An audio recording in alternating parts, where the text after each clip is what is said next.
More news now, and a teenage driver has suffered serious injuries following a crash in Suffolk.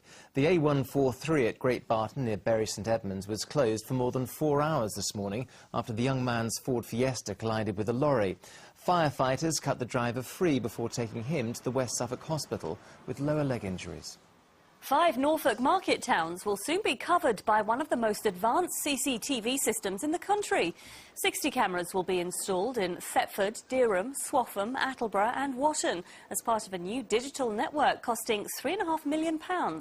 Breckland councils signed a 10-year deal with private contractors to run the system. The network will be up and running next month.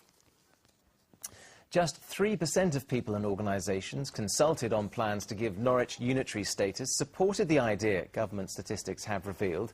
The government last week announced plans to give the city extra powers. Norfolk County Council is planning a legal challenge, and the Conservatives have pledged not to follow through with the proposals if they win the general election.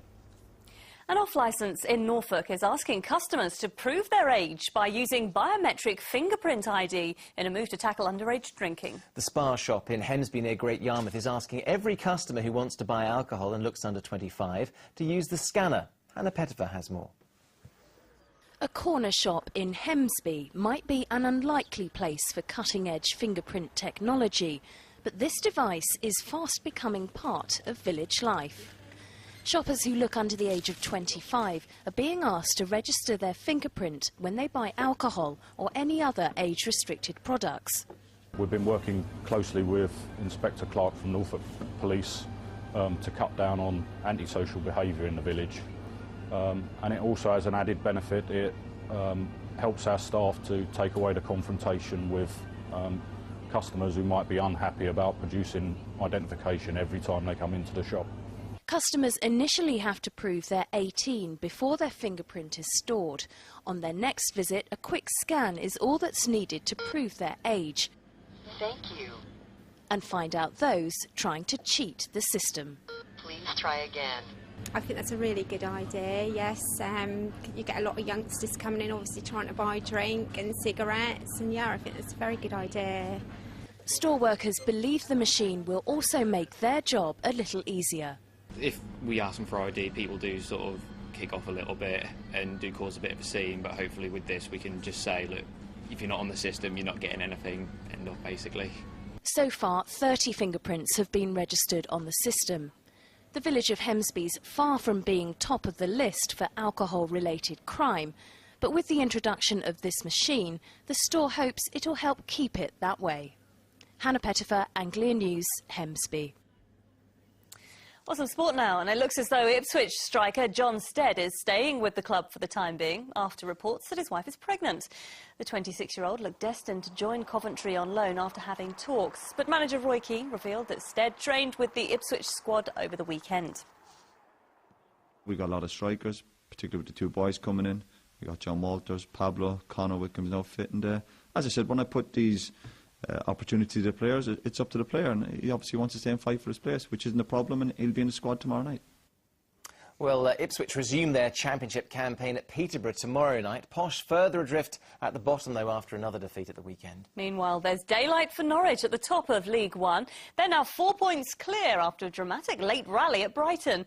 Donovan Blake has more. More often than not, goal scorers take the plaudits when a team wins, but Norwich City fans have defenders Michael Nelson and Simon Lappin to thank for their part in helping City turn a losing position into a winning one at Brighton. City were already a goal down when Nelson blocked a goal-bound effort off the line before the break, with Lappin doing the same late in the second half. And having survived those nervous moments, City turned the game around. Grant Holt, back in the side after suspension, blasted the equaliser from close range, and the Brighton defence failed to pick up Gary Doherty from a free kick, his header sealing a 9th win in 10 games for Norwich. The gap between Colchester and Norwich is now 10 points, but it should have remained at 8 after the Youths blew a great chance to strengthen their automatic promotion hopes. Stockport literally handed them the opener from David Prutton, and an away win looked the only outcome when Anthony Wordsworth scored a second. But they didn't deal with Stockport striker Yabo Iberi. He scored twice to deny Colchester a 3rd straight victory. Victories are just what Southend need to ease their relegation fears. Scott Vernon's penalty, his first goal on loan from Colchester, gave them the lead against Tranmere. But they were thwarted by Ian Goodison's second-half equaliser to stay just 2 points above the drop zone. So as they battle to stay in League One, Peterborough look destined to return there after their second defeat in 4 days. Barry Robson scoring Middlesbrough's winner, although Josh Simpson will look back on a glorious chance to save at least a point for Posh. Donovan Blake, Anglia News. Now construction could start this autumn on a new £5 million luxury hotel on Southwold Pier in Suffolk. Permission was granted in December for the 4-star Art Deco style hotel, which will have 30 bedrooms and 2 penthouse suites on 5 floors. The pier's owner, Stephen Bourne, says the hotel's being built in response to a resurgence in the popularity of British seaside holidays. Work will start in October. That's if funding's in place.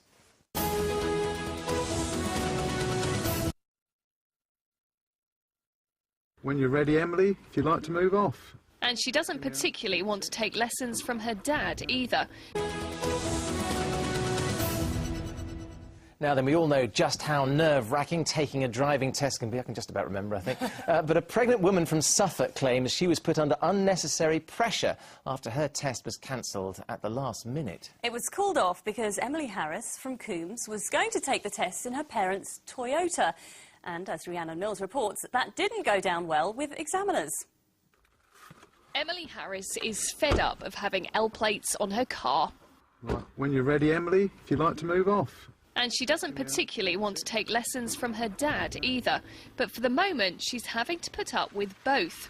It's after her test was cancelled because it was thought that her parents' Toyota Aygo was on a recall list. I felt so upset because, you know, I've got 8 weeks left until my baby's born. And, you know, I just thought, you know, it's an opportunity that I might lose through no fault of my own. I just felt so stressed out and really, really frustrated and angry. Emily and her dad checked with Toyota, who told them there weren't any safety issues with the car. They also put their number plate into Toyota's website, which has confirmed that it is safe to drive. But when Emily turned up here at the test centre in Bury St Edmunds for that dreaded test, well, she was told that she wouldn't be going anywhere. That's because they said that her car was on a recall list and wasn't safe to drive. Now, the Driving Standards Agency have now apologised for any inconvenience and said that Emily can have another test, and this one for free. Although Emily's family say it's not as simple as that, the Driving Standards Agency say they now need a letter confirming that recall work has been done before they'll let her take another test. As there is no need to recall the car, there is no need to send a letter out or to say it's safe, but the DSA are stressing that we need a letter that's stamped to say that the recall work has been done, and that's the problem. And they need to get to the bottom of that problem as soon as possible, so it can be cleared up before the new addition to their family arrives in 8 weeks' time. Rhiannon Mills, Anglia News. Don't worry, Emily, I'm sure you'll pass it, but don't you like this one, did you? You almost failed, didn't you? No, I didn't. I passed first time. But almost went too slow, didn't you? Yeah, I did go too slowly. What about you? First time, second time, Just about, third? yeah. Right, weather. Here's Rachel. And on that rather soggy note, it's time for us to say goodbye. We'll see you tomorrow, I hope. See you then. Bye-bye. Bye. Bye.